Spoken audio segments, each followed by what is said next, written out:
Hi guys, I'm Comrade Kane and welcome to my channel. I love maps and I hope you do too.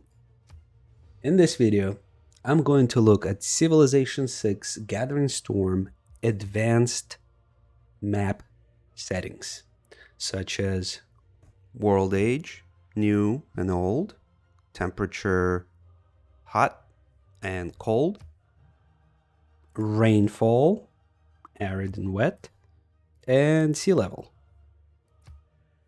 I made general observations and counted tiles using the map search feature to get an idea of the percentage change.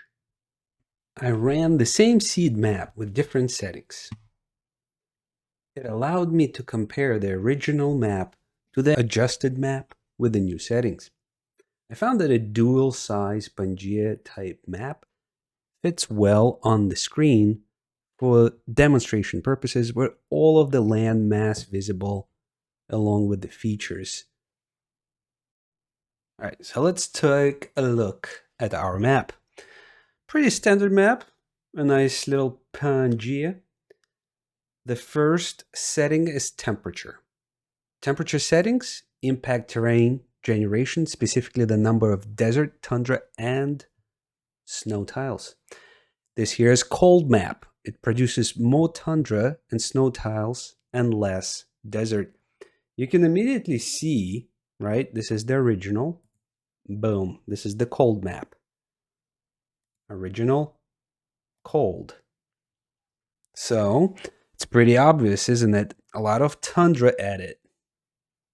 Top and bottom. Specifically, 170% more tundra tiles. According to my observations with other map types and sizes, the increase in tundra tiles could range from 100 to 250%. And I guess it depends on the initial configuration.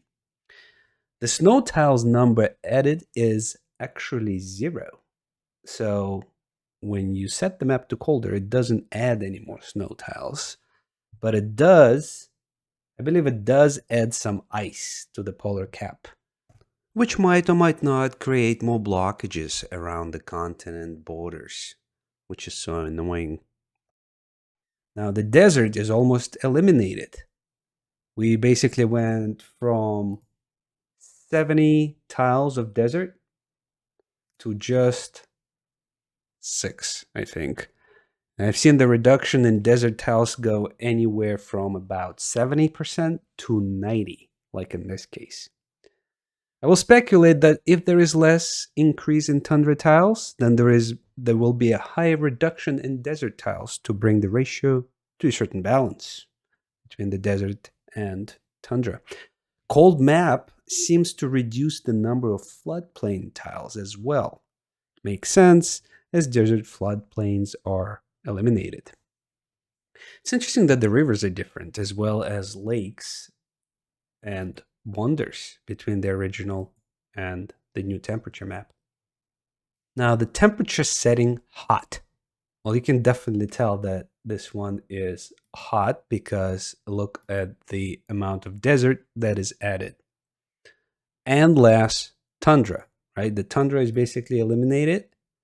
Expect the desert to double in size on average. At least that's what I've seen. And the tundra and snow tiles reduced by at least 40 to 70%. Hot map also creates slightly more floodplains. Rainfall settings impact feature generation, specifically the number of woods, rainforests, marsh tiles, and this setting provided the most consistent numbers across various tests.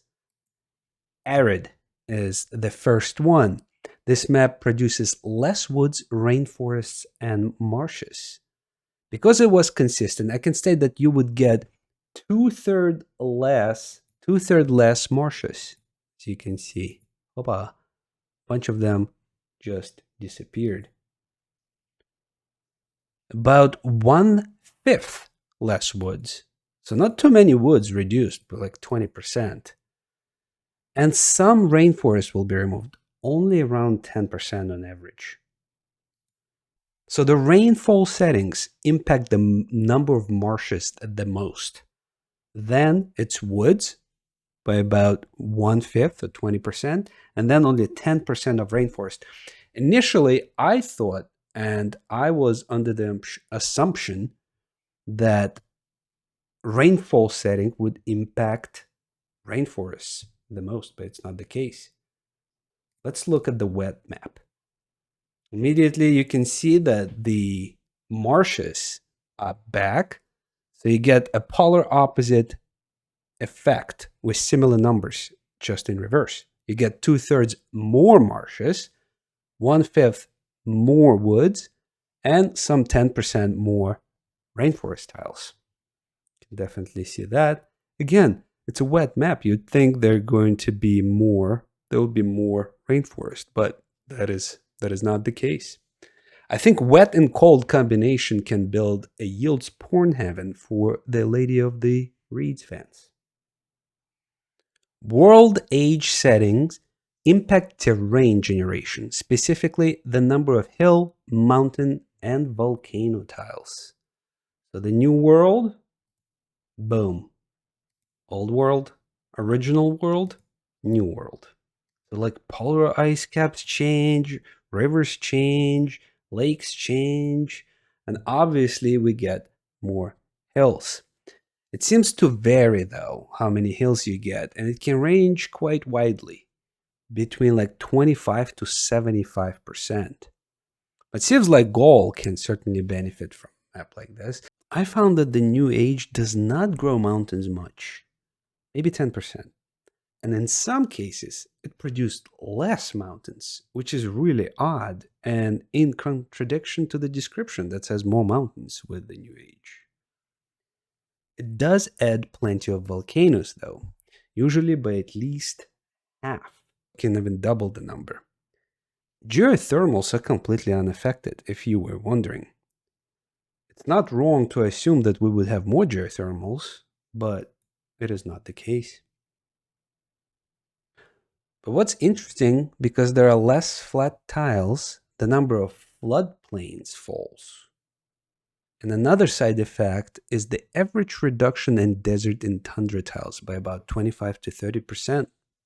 And it makes the New World climate more temperate. You have less tundra and less desert on larger maps usually. Now, old age usually flattens the hills for the most part. You can lose as much as a quarter of all of your hills. Sort of opens up the map. But funny enough, on this map specifically, the number of hills stayed the same. Larger size maps have a bigger impact, but it was harder to show it on the screen. Another weird part is that you get more mountains, not less. Here we have 16 mountains as opposed to 11 originally, and 13 with the New Age. New Age has less mountains than the Old Age. How's that possible? Overall, I saw more mountains in the Old Age maps than the New Age maps, with different types of maps through my tests. Old World also seems to grow the number of floodplain tiles, perhaps because it's a bit flatter overall. Flip back to the original and go to sea level. Sea level settings impact the ratio between land and water tiles. Sounds pretty straightforward. I personally assumed that the water level impact would be much, much stronger than what I have observed. I expected the land mass to shrink by like a quarter. The high water levels around the continent shrinks it a little bit, just by 7 to 12%, depending on the map. But not enough to create the water passages around the polar caps. They're still blocked. That's too bad.